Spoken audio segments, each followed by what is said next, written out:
God plagued Pharaoh and his house with great plagues because of Sarai, Abram's wife. And Pharaoh called Abram and said, "What is this that thou hast done? Why didst thou not tell me she was thy wife? Why saidst thou, she is my sister? And so I might have taken her to me to wife. Now therefore, behold, thy wife, take her and go thy way." In other words, he expelled him from Egypt.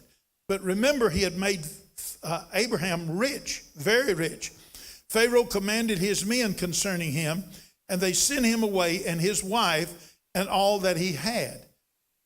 Pharaoh feared God. God had plagued him.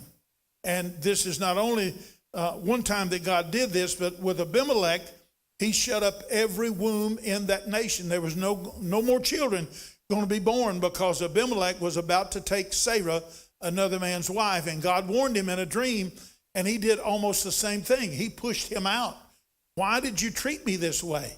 Why, it might have been that somebody would have lightly lain with her, and God has cursed this whole nation, and God told me he'd shut up the wombs of everybody. And he likewise made Abraham a very rich man because of Sarah, his wife. But Abram went out of Egypt, he and his wife and all that he had, and Lot with him, into the south. They've come back into the plains of Mamre, into the south part of the Canaan land. Abram was very rich in cattle and in silver and in gold. He went on his journeys from the south even to Bethel, unto the place where his tent had been, and at the beginning between Bethel and Ai, unto the place of the altar which he had made at the first, and there Abraham called on the name of the Lord. This is important, and I hope that you'll hold to this for a later lesson. He brought more out of Egypt than he carried in. He brought one thing that was to plague him the rest of his life, and one thing that was going to be a plague on the world forever after him. So I want you to remember that.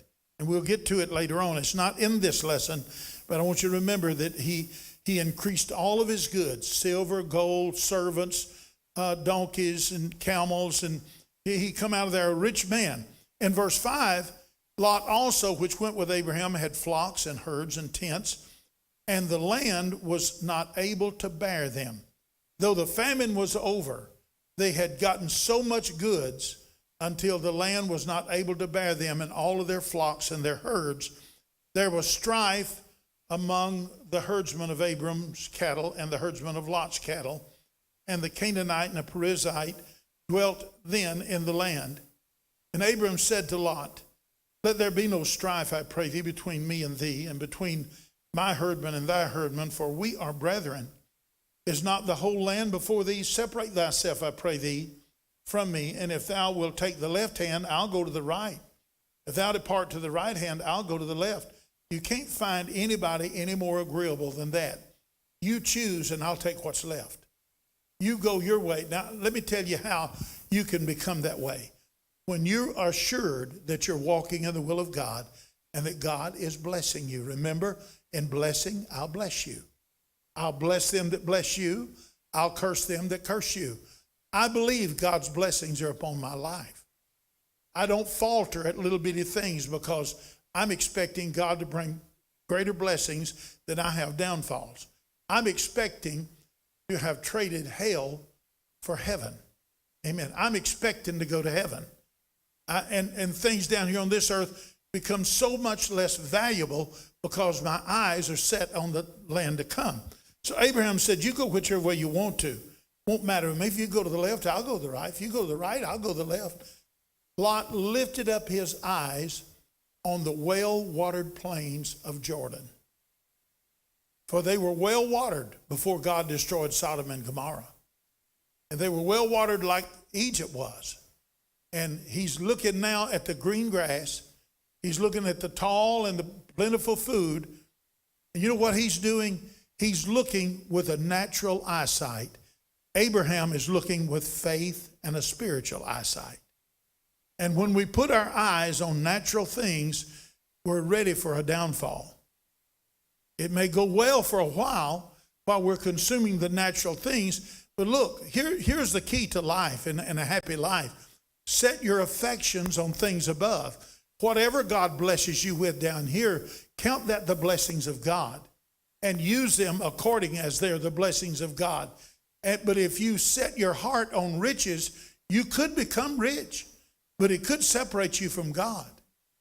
I mean, you look at the abundance they come back with. There had never been strife between Abraham and Lot until they come back with abundance. And now there's strife. And Abraham said, look, we're brothers. This ought not to be. Amen. You choose one way and I'll go the other. But now then Lot's looking with a natural eye, and he saw well-watered plains, and the Bible said he pitched his tent towards Sodom and Gomorrah. Now Sodom and Gomorrah were evil before the Lord exceedingly. His eye was on natural things. He walked into a trap. His heart was set upon affluency in the natural things, and he walked right into a trap. And that trap was waiting on him, and it snapped to on him. Let me remind you one more time in closing this. Keep your hearts and your affections set on things above, where Christ sitteth on the right hand of God. God has your future in his hands. You remember the children of Israel saying it's not time to build a house of God as they come back out of captivity. We're going to wait until it gets better and money is better and everything. It's not time to build a house of God. And God said, is it time for you to dwell in your sealed houses of cedar and the house of God to lie waste? He said, have you not noticed that you'll sow your fields and you'll sow much and bring in little? Have you not noticed that you'll put your money in bags and the bags have holes in them? Have you not noticed that I blow up on your money and it's all blown away? He said, from the day that you lay the foundation for the house of God, putting your eye on spiritual things and on things for the house of God, you notice you're going to see an increase in your harvest. You're going to see a blessing come to you. Folks, let's put God where he ought to be. Put him first in our life. And when we're looking at our future, don't look around God, but look right to God. He is our prosperity. He is our health. He is our blessing. Without the blessings of God, we're in trouble. But with God's blessings, if God be for you, who can be against you?